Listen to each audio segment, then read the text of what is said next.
Now, please note, a wrestler doesn't need to be completely terrible to qualify for this very list. It's simply true that one of their reigns can be considered totally crap or pointless. There's also another interesting question at play here. Just where are these guys now? So with all that in mind, I am Gareth here from What Culture Wrestling, and here is the 10 worst WWE World Champions ever. Where are they now? Number 10, Sergeant Slaughter. Sarge is the legend who was recently warring with former WWE star Lacey Evans. He was unhappy that she was borrowing aspects of his military gimmick without permission, and that she was using sex appeal to sell it. Those are his words there. The bizarre thing about all of this is that Slaughter's own military background was completely made up, so he could assume the role of an aggressive drill instructor. Fans online have pointed to this, and used the drama as an excuse to hammer Sarge's WWF title reign in 1991. And they're right to, because it was brutal. Slaughter was past his prime by the time he toppled the Ultimate Warrior at the 1991 Royal Rumble, and he then dropped the belt to Hulk Hogan at WrestleMania 7 mere months later. So swiftly moving on. Number 9, Rob Van Dam. Yep, sorry, but Rob Van Dam's 22-day run as WWE Champion in 2006 definitely qualifies for this list. It was criminally short, but the company had an excuse. RVD was arrested on drug possession charges in early July, so management decided to take the belt off him and give it to Edge. That was very much that. Rob would never hold the biggest prize ever again. The embarrassment didn't halt Van Dam's legacy from growing though. He's popped back up on WWE TV countless times over the years, and even appeared on AEW a few times recently too, taking on Jack Perry and teaming up with Hook. He might not have soared as WWE Champion, but Rob has remained popular with hardcore wrestling fans. So much so that he still has people talking about all things RVD in 2023. Now here's a quick question for you. Is RVD the greatest high flyer of all time? If he's not, then I want to know who you think is in the comments section right down below this video. Maybe it's this guy actually. Number 8, Rey Mysterio. You've got to feel sorry for Rey Mysterio here. His only WWE title reign lasted less than a full episode of Raw in 2011, and was only booked as a makeweight to get another backup title on John Cena during CM Punk's Summer of Punk sabbatical. It was a ludicrous booking decision, one that also shrugged on-screen shoulders at the thought of Punk running out of Money in the Bank with the top belt and blowing kisses Vince McMahon's way. If WWE could just create a new title and move on, then why the hell should we care? People definitely do still care about Rey in 2023 though. He's another who has experienced quite the career resurgence in recent years. A feud versus his son Dominic was one of WWE TV's biggest dangling carrots earlier this year, and Mysterio has since settled in as the default leader of a revamped LWO too, and he's also picked up a US title win recently. Not bad at all. Number 7, Dolph Ziggler. Known workhorse, Dolph Ziggler had a blink and you'll miss it world title stint in February 2011, but that was all part of an ongoing storyline involving Edge and Vicky Guerrero. Later, Dolph would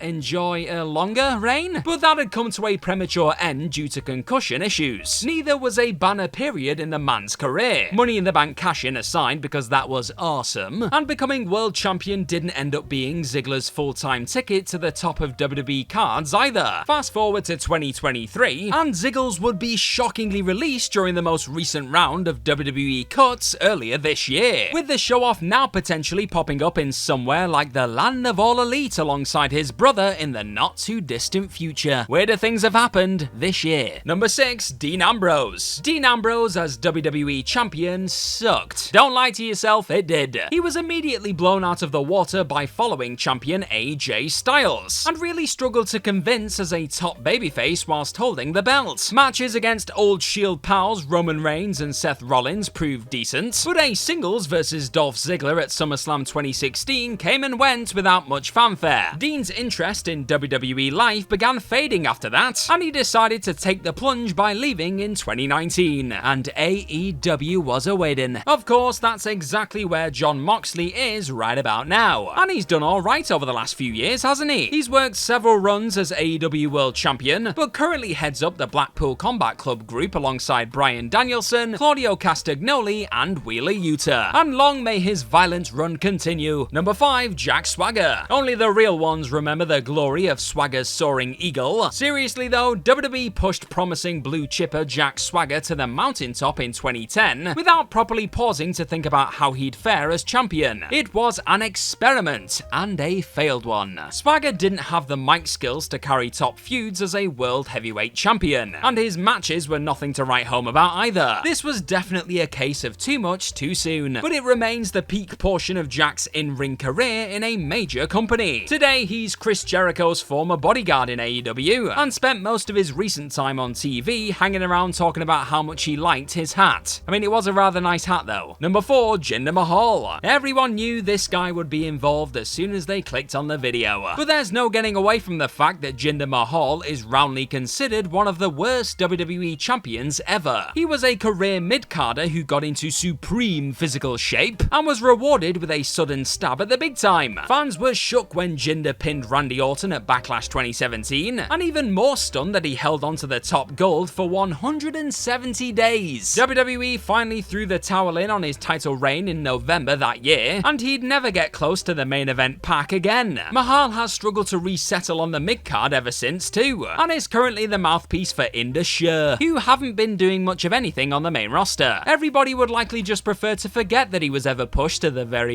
top. Another failed experiment here, folks. Number 3, Bob Backlund. Now, Bob Backlund's first reign cannot be considered a flop. He enjoyed a lengthy reign as WWF champion, renamed WWF during his run throughout the late 1970s into the 80s, and then vanished during the height of Hulkamania. Nobody could have then predicted that old Bob would get a second reign in 1994. It only lasted 3 days, but Backlund toppled Bret Hart at Survivor Series before dropping the strap to new Monster Diesel on a house show in MSG. He only won the title so Bret didn't have to do the honors for Kevin Nash, basically, and yet it was still so strange to see at the time. The dude felt so out of place. Bobby is still in top physical shape though, especially for somebody in his 70s, but he hasn't been spotted on WWE TV in years. He is, however, a darling of the autograph meet and greet circuit, and is by all accounts a thoroughly decent bloke. You love to hear it. Number 2, the Great Khali. Nobody was ever going to accuse the Great Khali of wrestling classic matches. The literal giant could barely walk by the time he ambled onto WWE screens in 2006, but Vince McMahon did not care because of his physical stature. What followed was a rather painful world heavyweight title run. 61 days felt like 661. These days though, Khali is pretty much retired from active wrestling. He did return to be inducted into the 2021 WWE Hall of Fame, and bizarrely held the WWE title aloft during Jinder Mahal's reign as champion.